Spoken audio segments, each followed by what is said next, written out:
Vamos abrir a Bíblia na carta de Paulo a Tito, capítulo 2, versículo 11. Tito, capítulo 2, versículo 11. Você pode usar a Bíblia de papel, você pode usar a Bíblia no celular, você pode usar a Bíblia no tablet, mas por favor, desligue o WhatsApp, desligue o Instagram, entendeu? Põe o celular no modo avião, para não ficar chegando mensagem, te distrai, e aí você vai aproveitar bem a palavra, né? Nós vamos vasculhar vários textos da palavra de Deus hoje, e em nome de Jesus o Senhor vai falar ao nosso coração com a palavra poderosa. Tito capítulo 2, versículo 11. Tito está antes de Hebreus. Hebreus é um livro maior no Novo Testamento, fica mais fácil você achar. Achou Hebreus?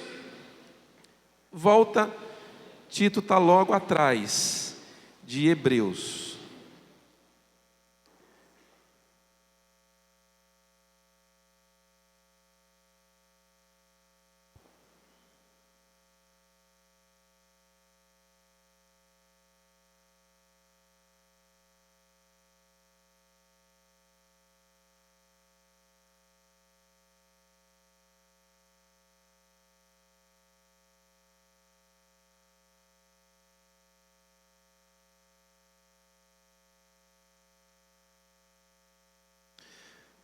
Nós estamos desde o domingo passado falando sobre graça. O que é a graça? Graça é um favor que você não merece. Você recebe, é de graça, não te custa nada. Mas você precisa entender que você não merece o que você recebe. Isso não é para te deixar mal. Isso não é para te deixar para baixo. Muito pelo contrário. Isso é para te mostrar que quem teve a atitude da graça para com você te ama de uma maneira incalculável. Muitas vezes, quando você recebe um presente e alguém faz um comentário, né? Principalmente quando é familiar, você não merece não, mas eu vou te dar o presente. Às vezes a gente fica para baixo, puxa vida, eu não mereço, eu queria merecer. Mas quando nós estamos falando sobre Deus, irmãos, e a sua atitude de graça para conosco, de ter enviado Jesus para morrer pelos nossos pecados, essa atitude de Deus, isso é graça, e você precisa entender que você não merece isso. Por isso, graça é um favor não merecido. E aí, nós começamos a falar sobre as distorções sobre a graça. Seria muito bom, se você não ouviu essa palavra, você vai no YouTube, digita lá Casa de Esperança Mineiros, ou Ministério Casa de Esperança Mineiros. Você vai achar lá o canal da igreja no YouTube, tem lá, é a última palavra publicada. O aplicativo da igreja está temporariamente fora do ar, mas essa semana ele volta a funcionar. Está lá também a palavra. Mas você vai ver lá que nós falamos que há distorções sobre a graça, como por exemplo, se eu estou debaixo da graça de Deus, se Deus perdoou os meus pecados, então eu posso viver a minha vida do jeito que eu quero. Isso é uma distorção da graça. Isso não é graça. E aqui nesse capítulo 2, versículo 11 de Tito, nós lemos algo extraordinário sobre a graça, que diz assim, acompanha aí comigo Tito 2:11, por favor. Porque a graça de Deus se manifestou salvadora a todos os homens. Então, irmãos, esse é o primeiro passo da graça, a manifestação da salvação. Não importa quem você é, não importa o estado em que você esteja, não importa o que você fez no passado. Se você quer ser perdoado, se você quer vir para o Senhor, a salvação está à sua disposição. A graça se manifestou salvadora a todos os homens. Então, aqui, Deus oferece a salvação para você, mesmo que você não mereça. Eu também não mereço, nunca mereci. E nada do que nós possamos fazer vai nos levar a merecer o favor de Deus. Por que que Deus faz isso por nós? Porque nos ama. É um amor incalculável que Ele tem por nós.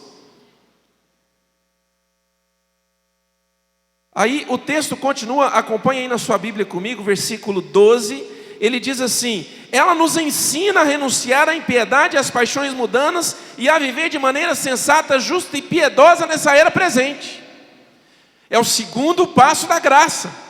Então, primeiro ela se manifesta salvadora, Deus te oferece salvação, Deus te oferece o perdão dos pecados, a reconciliação com Ele, porque você está separado de Deus por causa dos seus pecados. E a Bíblia diz que aqueles que estão separados de Deus por causa dos seus pecados, o destino deles é a morte eterna. Então, nessa situação, Deus te oferece a salvação. Você recebe Cristo Jesus como seu Senhor e Salvador. Você crê em Cristo Jesus. Então você está recebendo Jesus. Você está recebendo a graça de Deus. Agora os seus pecados são perdoados. O seu passado é apagado pelo sangue de Jesus.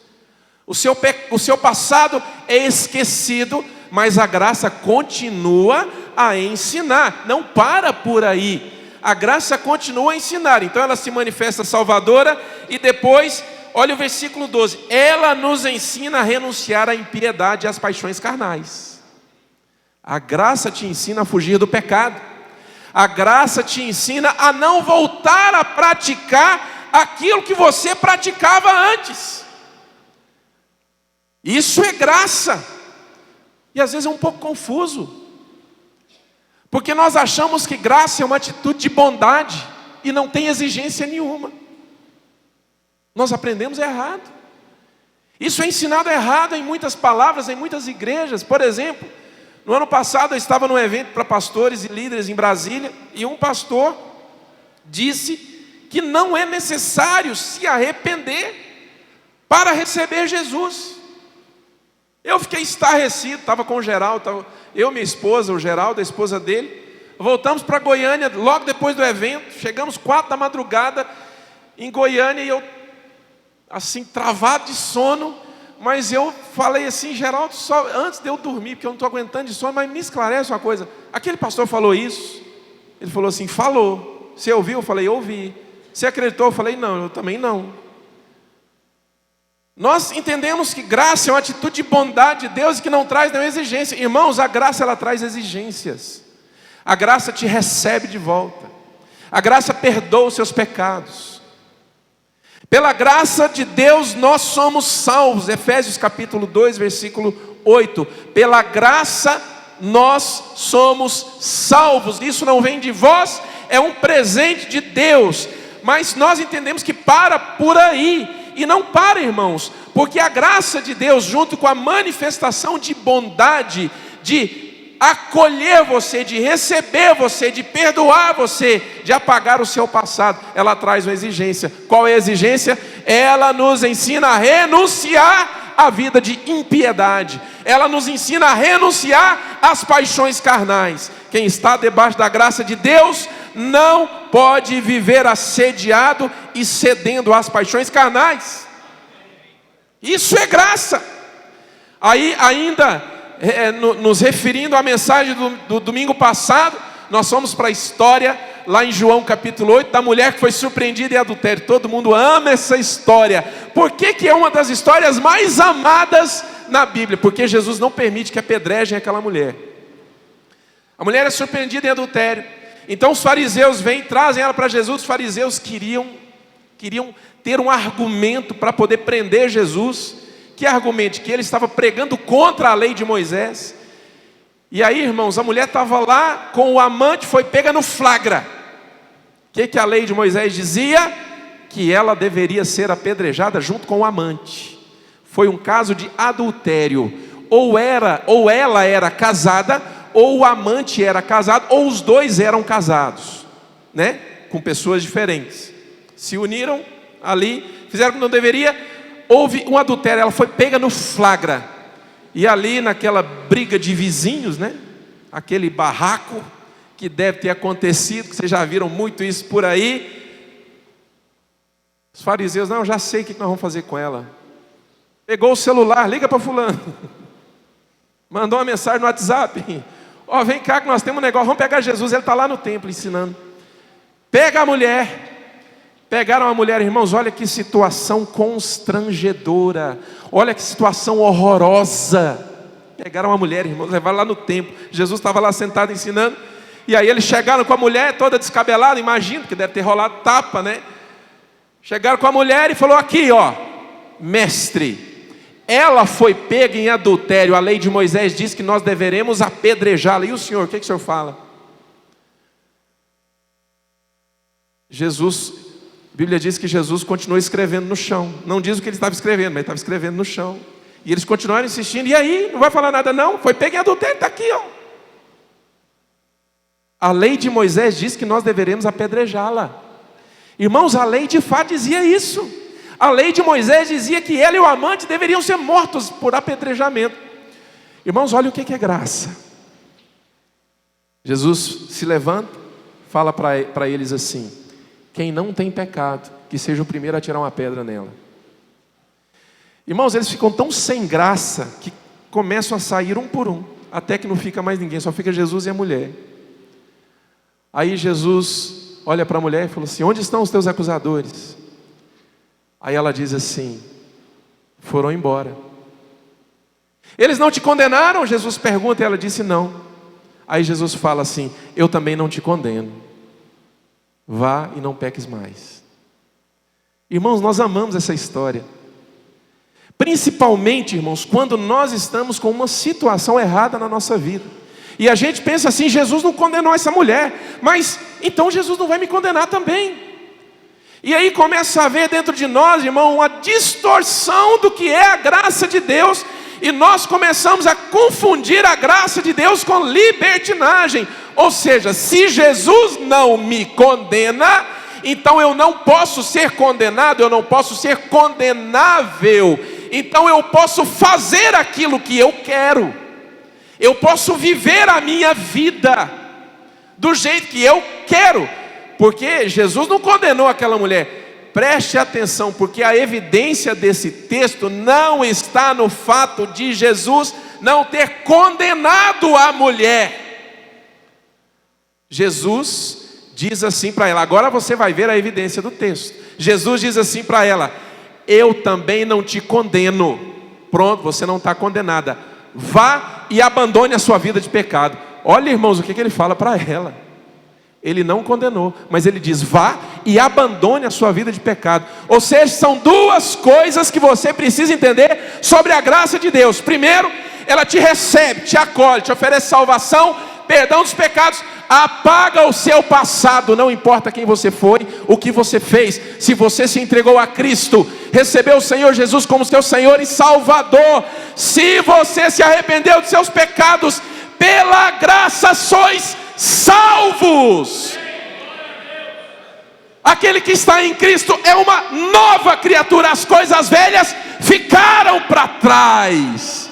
Mas a segunda coisa: vai e abandone a sua vida de pecado. Vai e abandone a sua vida de pecado. Repete isso comigo: vá e abandone a sua vida de pecado. Põe a mão no seu peito, bate assim e fala assim, fala o seu nome, fala assim: vai, Stanley, e abandone a sua vida de pecado. Vai lá. Não é para falar meu nome não, fala o seu nome. Se falaram meu nome, eu estou brincando. De novo, vai, bate no peito, fala o seu nome, fala assim: vai, Stanley, abandone a sua vida de pecado. Vai, abandone a sua vida de pecado. Vai, irmãos, eu quero ver todo mundo fazendo, eu vou olhar. Bate a mão no peito, fala assim: vai e abandone a sua vida de pecado. Vai, fala, em nome de Jesus, fala, vai e abandone a sua vida de pecado. Vai e abandone a sua vida de pecado. Vai e abandone a sua vida de pecado. Eu não te condeno. Vai e abandone a sua vida de pecado. Então eu preciso abandonar a vida de pecado. Voltando lá para Tito, capítulo 2, versículo 11. porque a graça de Deus se manifestou salvadora a todos os homens, ela nos ensina a renunciar à impiedade e às paixões mundanas, e a viver de maneira sensata e justa e piedosa nessa era presente. Isso é graça. Graça não é um cartão branco ou uma carta que te dá uma autorização para viver no pecado e não ser condenado. Não, isso não é graça. Graça perdoa os seus pecados, mas te ensina a viver uma vida longe dos seus pecados. Vá e abandone a sua vida de pecado. Meu Deus, isso é graça. Qualquer outro ensino sobre graça diferente desse, olha o que eu estou falando, irmãos. Qualquer outro ensino sobre graça diferente desse que eu estou ensinando para vocês não é graça, é libertinagem. Está errado. Graça não te autoriza a viver no pecado. Ela te ensina a abandonar o pecado. A graça perdoa os seus pecados, te recebe. Tem uma música que a nossa equipe de louvor canta, que eu acho extraordinário. É aquela assim, pastor Rodrigo, que fala assim: e nos convida para a sua mesa, nos alcançando. Me ajuda aí. Tão imenso, tão profundo, e cobre-nos, furioso, poderoso, e abraça-nos. Pode a vida aos corações. Vamos lá de novo? É tão profundo, tão imenso e cobre-nos. É furioso, poderoso e abraça-nos. Só Ele pode devolver a vida aos corações. Só que a parte que eu gosto nós não cantamos, é aquela parte que fala assim: Filho que por todos morreu, derrama amor e graça e nos convida à sua mesa, nos alcançando. Nos convida à sua mesa. Você não vai convidar um desconhecido para se assentar à sua mesa e comer com você. Amanhã eu vou comer lá na casa do Mazinho da Juliana. Oh, glória! Fomos convidados. Você não chama um desconhecido para se assentar à sua mesa. Aleluia, irmãos. Entenda isso em nome do Senhor Jesus Cristo. O Pai convida você à mesa dele para você se assentar. Você, pastor, mas eu estou sujo, pastor. Pastor, eu fiz muita coisa horrível. Eu trago marcas do pecado na minha vida. Pastor, eu trago traumas emocionais na minha vida. Querido, eu quero te dizer uma coisa: a graça de Deus, a graça do Pai, ela oferece Jesus para que você o receba como seu Senhor e Salvador, e crendo nele os seus pecados serão perdoados, o seu passado é esquecido, tudo é feito novo na sua vida e não há mais condenação sobre você. Então ele convida você para se assentar à mesa dele. E lá na mesa dele tem um banquete maravilhoso. E lá na mesa dele você vai ter comunhão com ele. Eis que estou à porta e bato. Se alguém ouvir, se alguém abrir a porta, eu entrarei e cearei com ele e ele comigo. Mas ele te diz: vá e abandone a sua vida de pecado. Vocês acreditam que eu só estou na introdução da palavra? Vocês acreditam? Eu falei aquela hora é só o começo. Lembra o começo do culto? Vai lá para Apocalipse capítulo 3. Em nome de Jesus nós vamos ler isso aqui, irmãos. Aleluia.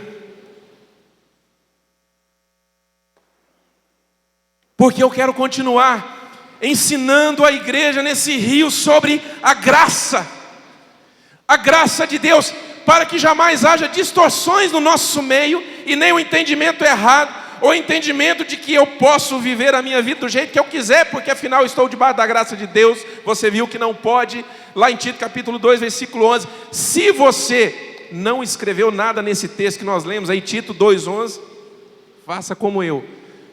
Circula esses 2 versículos que nós lemos. Escreve bem grande assim com a caneta na sua Bíblia. Isto é graça.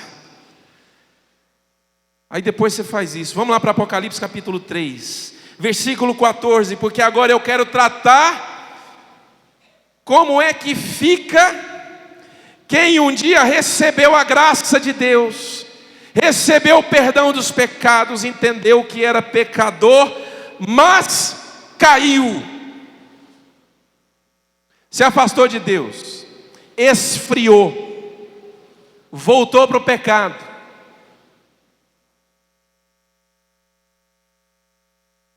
Apocalipse capítulo 3, versículo 14, eu gosto demais desse texto, já preguei várias vezes, mas hoje nós vamos dar um enfoque diferente nesse texto. E qual é o enfoque desse texto? A graça de Deus. Nós vemos a graça de Deus aqui onde, pastor? Porque é um texto muito forte. Quer ver o tanto que esse texto é forte? Presta atenção. Apocalipse 3, 14. Ao anjo da igreja em Laodiceia escreva: estas são as palavras do Amém, a testemunha fiel e verdadeira, o soberano da criação de Deus. Quem está falando aqui, irmãos? Quem está falando aqui, irmãos? Jesus. Aqui é Jesus quem está falando. Quem anotou, escreveu e mandou a carta lá para Laodiceia foi João, o apóstolo. Ao anjo da igreja em Laodiceia escreva: essas são as palavras do Amém, a testemunha fiel e verdadeira, o soberano da criação de Deus. Conheço as suas obras. Você vai ver que Jesus estava meio bravo aqui. Parece que é um pouco diferente daquele Jesus que não deixou que apedrejassem a mulher que foi pega em adultério. Parece que é um texto que expõe o pecado e traz condenação e um peso sobre a nossa vida, mas você vai ver que não é. Você vai ver que aqui está a graça de Deus de uma maneira extraordinária. Conheço as suas obras. Sei que você não é frio nem quente. Melhor seria que você fosse frio ou quente. Assim, porque você é morno e não é frio nem quente, estou a ponto de vomitá-lo da minha boca. Quem está falando aqui é Jesus. Como que pode? Alguém que olha para aquela mulher e fala assim: eu também não te condeno, vai e abandone a sua vida de pecado. Agora, ele diz para essa igreja que ele está a ponto de vomitá-la da boca dele. A igreja de Laodiceia era uma cidade, naqueles tempos de Jesus, 2000 anos atrás. Essa cidade estava numa região chamada Ásia Menor, que hoje é a região da Turquia. E quem fundou essa igreja, ao que tudo indica, foi o apóstolo Paulo. Essa cidade Laodiceia fazia parte de uma região chamada Frígia. Por que eu estou dizendo isso para vocês? Pelo registro bíblico, uma das primeiras pessoas que abriu a sua casa para que a igreja ali em Laodiceia começasse a se reunir era uma mulher de Deus chamada Ninfa. Lá em Colossenses, Paulo fala assim: saúde fulano, mande lembranças para ciclano, mande lembranças também para Ninfa lá em Laodiceia, e também para a igreja que se reúne na casa dela. Essa igreja aqui, a igreja que estava lá em Laodiceia. Por que eu estou dizendo isso para você? Porque era uma igreja amada, irmãos. Foi uma igreja verdadeira, irmãos. Foi uma igreja, irmãos, que cresceu no evangelho. Os irmãos foram alcançados pela graça de Deus, se arrependeram dos seus pecados. Sabe, irmãos, o pecado foi perdoado. Quer ver? Lembrei de uma história aqui em Atos, está lá em Atos, não me lembro o capítulo agora, quando Paulo expulsa o demônio de uma menina, e esse demônio levava essa menina a fazer adivinhações. Eu preguei sobre esse texto aqui no ano passado, acho que 1 ou 2 vezes. E antes desse fato, Paulo e os companheiros estavam indo para um local de oração, e sempre eles passavam lá nesse lugar onde essa menina trabalhava como escrava, possuída por um demônio, fazia adivinhações. E ali Paulo prega o evangelho para algumas mulheres que estavam ali no rio, e uma das mulheres que se converteu naquela ocasião era uma vendedora de tecidos de Laodiceia. Olha que legal. Por que eu estou mostrando isso para vocês? Porque eu quero mostrar para vocês que Laodiceia foi uma igreja real, genuína, verdadeira, cheia de crentes no Senhor Jesus, como essa aqui, cheia de famílias que creram em Jesus. Só que algo aconteceu, irmãos, no decorrer dos anos. Esses que eram crentes começaram a passar por um esfriamento, não se sabe por quê. Começaram a passar por um esfriamento. E eles de fato, irmãos, ficaram numa situação horrível. Aqueles que antes tiveram seus pecados perdoados, agora, irmãos, eles estão numa condição completamente reprovável diante de Deus. Veja, irmãos, que a graça de Deus, ela não deixa você à vontade numa vida e num caminho de pecado, não, de maneira alguma. Muitas vezes, irmãos, quando nós tomamos alguma decisão errada na nossa vida, e nós começamos a seguir por um caminho errado, nós achamos que é a nossa consciência que fica nos acusando, e muitas vezes é a consciência sim, mas muitas vezes é o Espírito Santo ali dentro, porque ele não aceita você andando num caminho de pecado, irmãos. O Espírito Santo não aceita, isso não é graça de Deus. A graça exige que você renuncie às impiedades, e agora Jesus olha para essa igreja e diz que eles não são frios e nem quentes, eles são mornos, e pelo fato de eles serem mornos, ele está a ponto de vomitá-la de sua boca. Olha que forte isso, irmãos, meu Deus. Jesus está falando aqui que eles perderam uma característica deles. Ser frio ou quente aqui não tem nada a ver com ser quente no Espírito Santo, do fogo, do reteté, e frio assim, aquele que não bate palma nem quando a igreja inteira está batendo palma. Não tem nada a ver com isso. Jesus está falando aqui de uma característica que foi perdida. Quando nós nos convertemos ao Senhor, meus irmãos, nós temos a característica do nosso Pai, aquele que nos convidou à sua mesa. Nós temos a característica dele, irmãos, nós desenvolvemos os frutos do Espírito Santo de Deus, lá em Gálatas capítulo 5. E eles haviam perdido essa característica. Por isso que Jesus fala: você não é frio e nem quente. Você agora assumiu uma condição que eu detesto, morno. E por causa disso eu estou a ponto de vomitar da minha boca. Irmãos, quantas vezes eu já preguei nesse texto aqui, e é uma palavra muito forte, mas continue comigo. Então, primeiro eles perderam a característica. Olha o versículo 17. Você diz: estou rico, adquiri riquezas e não preciso de nada. Não reconhece, porém, que é miserável, digno de compaixão, pobre, cego, está nu. Jesus continua falando daquela igreja, irmãos, e agora Jesus mostra que eles perderam o valor do que realmente importa para eles. O que importa para essa igreja agora não é perseverança, fé, vida de oração, santidade. O que importa para essa igreja agora é grana, dinheiro. Essa igreja fala: sou rico e abastado, tenho de tudo, não preciso de mais nada. Perdeu o valor daquilo que realmente importa. Que fé o quê? Aliás, não, nós temos muita fé mesmo, porque tem dinheiro aqui. Olha o tamanho do templo, olha a estrutura que nós temos. Somos abastados, somos ricos. Olha a condição triste, irmãos, que essa igreja está. E Jesus fala para eles: você não reconhece, porém, que é miserável. Você é pobre, é miserável, digno de compaixão. Você está cego e você está nu. Eles não tinham condições mais de enxergar a própria situação. Olha no que virou a igreja de Laodiceia. Olha, irmãos, o que aconteceu com ela. Talvez, irmãos, a sua vida, uns anos atrás, foi marcada por um grande avivamento, mas hoje se encontra numa condição de frieza. Perdeu a característica, perdeu o valor, perdeu o ânimo com as coisas. E em cima disso eu quero te falar o que é graça de Deus. Continua o versículo 17. Apocalipse 3,17, Jesus diz assim, 18, irmãos, Apocalipse 3,18, dou-lhe este conselho, Compre de mim ouro refinado no fogo e você se tornará de fato rico. Compre roupas brancas e vista-se para cobrir a sua vergonhosa nudez.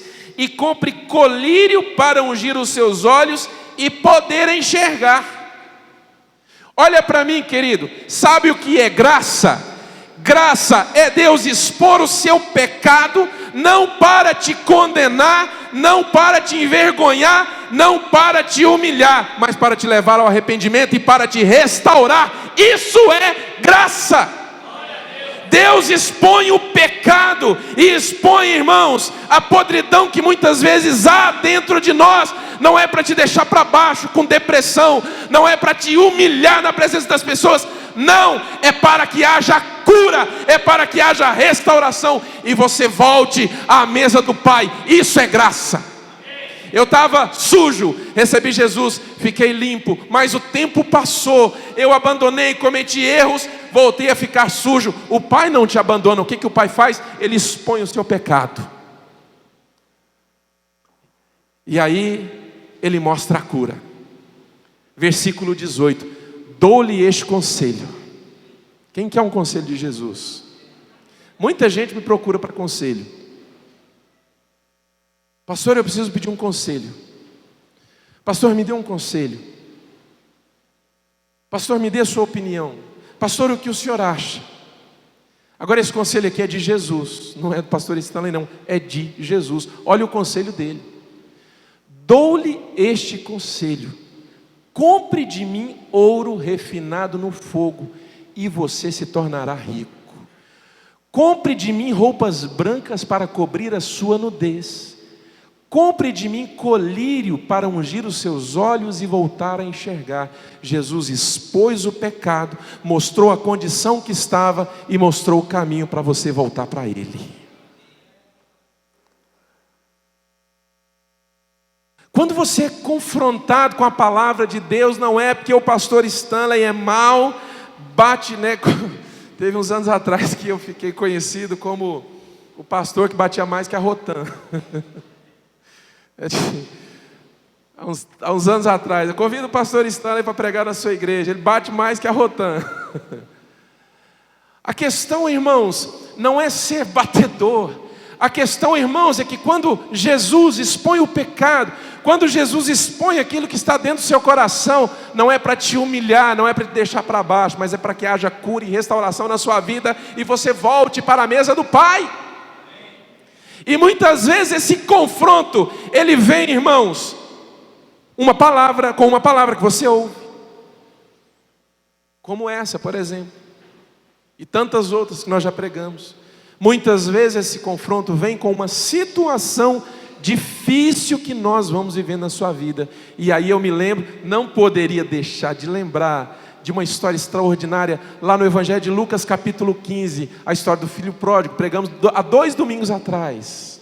O menino estava em casa, o coração começou a se afastar do pai. Chega para o pai e fala: pai, me dá minha parte na herança.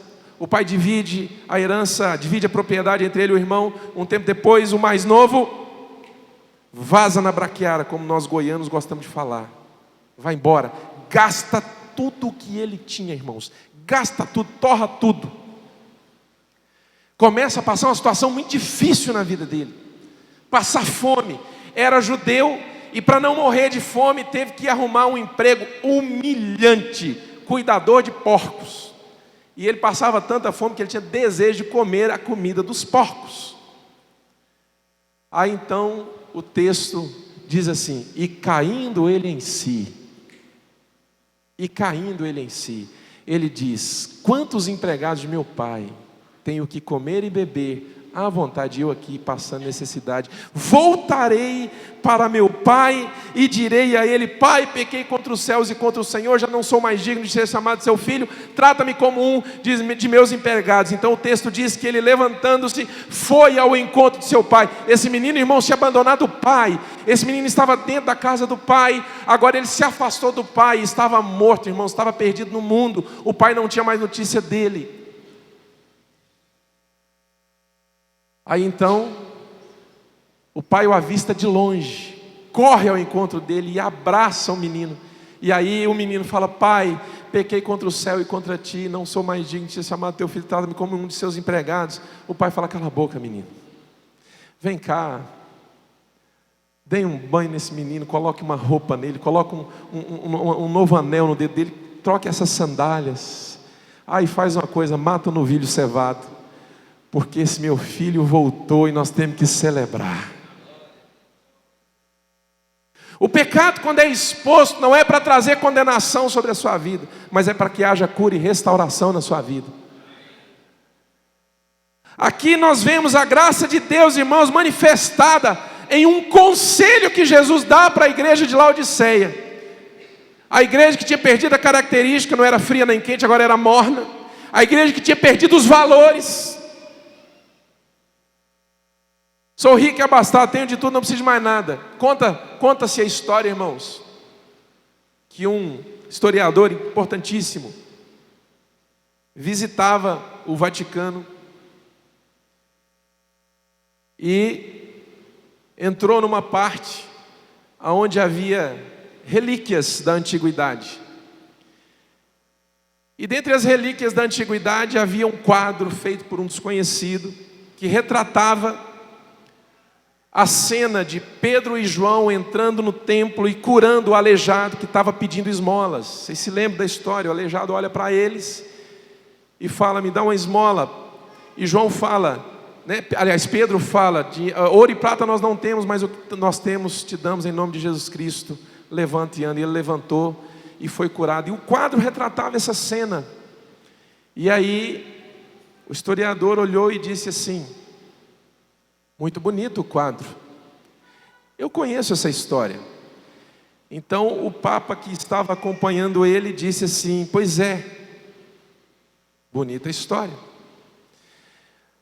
Hoje, graças a Deus, nós não precisamos mais dizer como Pedro e João disseram para ele: não temos ouro e prata, porque hoje nós temos ouro e prata. Aí o historiador respondeu para ele: de fato, sua igreja tem ouro e prata, mas não tem o poder. Não tem o poder. A distorção de valores, ela é tão grande na nossa vida, irmãos, que nós consideramos sucesso aquilo que nós conquistamos com o nosso trabalho. E nós esquecemos, irmãos, o valor da fé, da perseverança e do poder de Deus. Quando nós nos encontramos numa condição de frieza, e Jesus então dá esse conselho: dou-lhe este conselho, compre de mim ouro refinado no fogo, e você se tornará rico. Compre roupas brancas e vista para cobrir a sua vergonhosa nudez, e compre colírio para ungir os olhos e poder enxergar. Olha o 19, irmãos, a manifestação da graça maravilhosa de Deus para uma igreja que estava numa condição condenável. Diz assim o Senhor Jesus: repreendo e disciplino aqueles que eu repreendo e disciplino aqueles que eu. Deus repreende e disciplina você, sabe por quê? Porque Ele te ama. Expõe os seus pecados, não é para te matar, mas é para te restaurar e te trazer vida, porque Ele te ama. Lá em Hebreus capítulo 12, a palavra de Deus diz que quando nós somos disciplinados por Deus, isso significa que Deus nos recebeu como filhos. E todo pai disciplina o filho.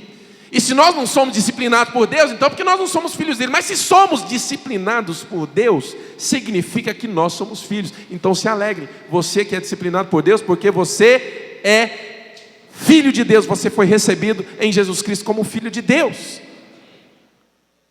E mesmo estando numa condição condenável como essa igreja, olha o conselho de Jesus: dou-lhe este conselho, compre de mim ouro refinado no fogo, compre vestes brancas, compre de mim colírio para ungir os olhos e voltar a enxergar. Repreendo e disciplino aqueles que eu amo. Olha o versículo 20 para nós terminarmos: eis que estou à porta e bato. Se alguém ouvir a minha voz e abrir a porta, entrarei e cearei com ele e ele comigo. Olha o que ele diz para a igreja que estava naquela condição, irmãos. Isso é graça. Se manifesta salvadora, mas te ensina a se afastar do pecado.